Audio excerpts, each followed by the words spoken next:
My name is Feliciano Villar and I work at the Developmental and Educational Department in the University of Barcelona.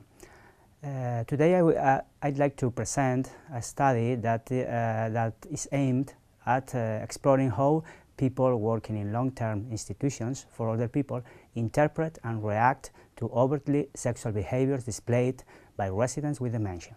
Specifically, the goal was to determine the extent to which the interpretation and reaction of staff corresponded to, on the one hand, an extreme cautionary stance, that is, an attitude which emphasizes the risk of abuse, consent, and stopping and avoiding sexual relationship involving residents with dementia, or, on the other hand, if their views were more compatible with a person-centered model of care, which is focused on trying to understand the situation from the residents' point of view and which takes residents' rights into account.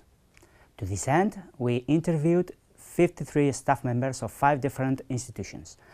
They were asked to reflect upon 2 hypothetical situations involving residents.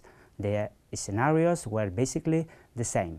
In both of them, the professional realized that 2 residents had been maintaining sexual relations, but whereas in the first situation only one of the residents suffered from dementia, in the second one both of them did.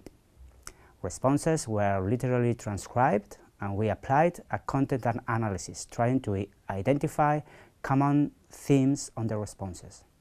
As for the results, when the sexual relationship involved a person with dementia and a cognitively intact resident, nearly all participants tended to define the situation as a real or at least a possible case of abuse.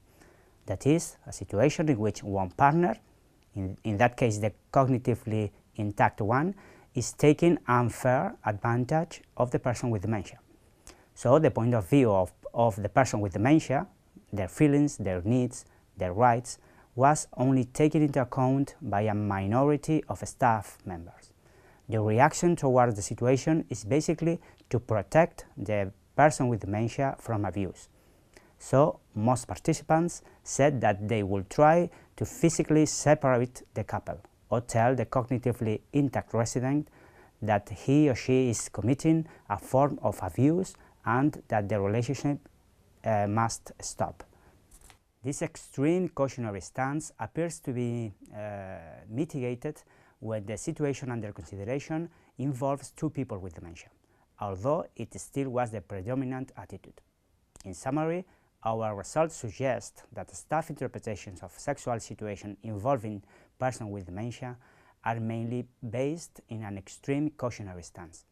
We think that it is understandable that professionals seek to eliminate potential harm of situations of conflict. They want to protect the residents from mistreatment and from abuse, and at the same time they want to protect themselves for potential charges of negligence. However, an extreme cautionary approach could also deny opportunities to preserve autonomy and increase well-being among residents. In the case of sexuality, an overemphasis on such approach could lead to an oversimplification of the phenomenon, labeling sex in residence as a risky or harmful situation and therefore denying older people with dementia the right to channel appropriately the expression of their sexual needs.